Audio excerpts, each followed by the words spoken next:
Santa Elisabetta ricorda Don Gerlando Re. Domenica prossima, 15 maggio, alle ore 19, nei locali della parrocchia Santo Stefano Martire, in occasione di un convegno. Ascoltiamo in proposito Enzo Di Natali, presidente dell'Associazione Centro di Ricerca Bioetica Evangelium Vitae. Enzo Di Natale si ricorda Don Gerlando Re, un sacerdote che venne ucciso praticamente mentre era in corso il Corpus Domini. Sono trascorsi tanti anni dalla morte di Don Gerlando Re, che avvenne nel lontano 1949.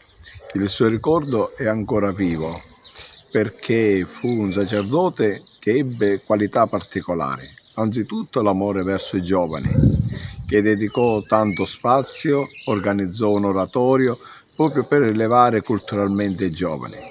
Si interessò dell'azione cattolica, facendo tanto bene, organizzando anche manifestazioni teatrali per attirare le persone, e poi fu anche un prete sociale, attento alle problematiche delle persone, soprattutto quelle che vivevano nelle situazioni più difficili, nell'area di Ciangiano dove c'erano tante miniere. Lui fu ucciso perché durante la processione del Corpus Domini sentì degli spari, si trovava a casa, sentì il dovere di uscire e c'era stato un tale che aveva ferito mortalmente 2 persone.